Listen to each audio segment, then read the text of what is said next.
Moi, je suis né à Mallorca, à l'île de Mallorca, et ma mère faisait la peinture. Et chez moi, il y avait de la peinture à l'huile. Alors, et des tableaux et des livres de peinture. Alors, je me suis amusé assez vite.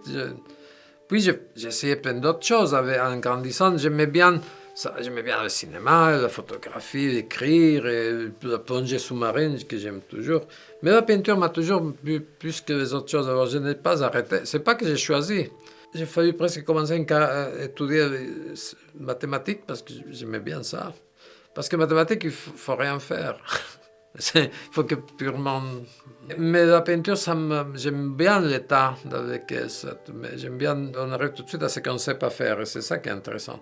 La céramique ou la lithographie ou la gravure ou les aquarelles, tout ça c'est des variantes de la peinture. Même si je fais un truc en plâtre, c'est une forme de peinture en forme tridimensionnelle. Mais mes tableaux souvent sont tridimensionnels, comme la grotte Chaumont, c'est une peinture. J'ai fait longtemps la peinture, ensuite en Afrique j'ai commencé à faire la céramique. Au début je mettais mes bras, mes jambes, j'ai mis ma copine dedans pour faire l'empreinte de son corps par l'extérieur. Non? Parce que je disais, je fais ça, je mets mon bras dans les vases pour prendre... Et pour faire une forme contre forme, non? Comme ça. Et puis je me dis, je vais faire ça avec tout un corps. Et puis j'ai commencé à imaginer que ça pourrait devenir une manière de travailler, bon, de peinture comme en fresque, qui n'a pas besoin de mur, parce que les fresques, on fait ça sur une architecture. Mais si vous faites les murs à la fois, vous êtes indépendant de l'architecte. Et puis j'ai fait ça à la cathédrale de Palma, ces grandes chapelles comme... Et ensuite, ici, la grotte Chaumont, il n'y a même pas de chapelle autour. On fabrique comme a fait Giotto pour sa chapelle. Il a dessiné sa chapelle et ensuite il a peint. Alors, modestement. Au début, c'était comme une fontaine, ou comme une flaque, comme une espèce de grande paella, avec plein de choses dedans, comme une soupe, non? Où il y a un mélange de choses. Puis petit à petit, je l'ai soulevé dans mes maquettes, parce que j'en ai fait plein de maquettes. J'ai peut-être 50 maquettes différentes.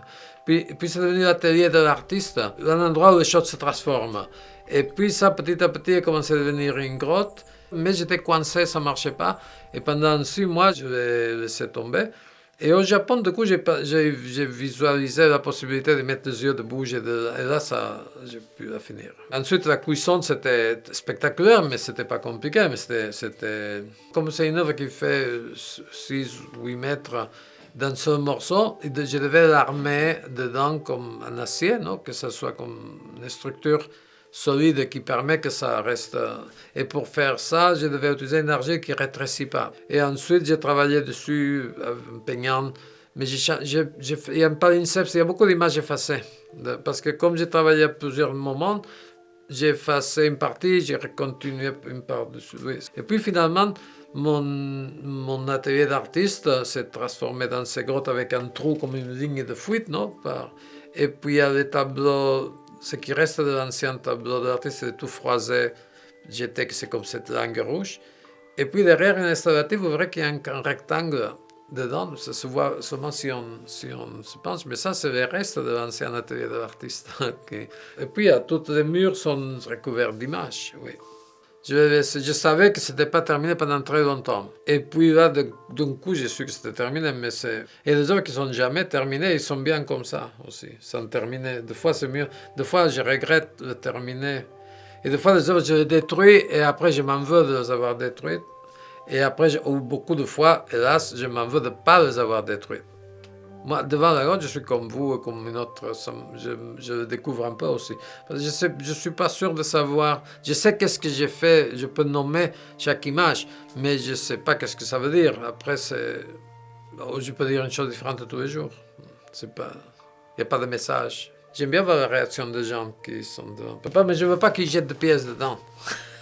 Ça, je déteste. Je pense qu'en une œuvre des yeux, de langue, de bouche, ça nous parle. Les œuvres d'art, c'est des questions, ce n'est pas des réponses. C'est d'autres questions. C'est une question éternelle. Non? L'art, c'est toujours une question, c'est jamais de réponse.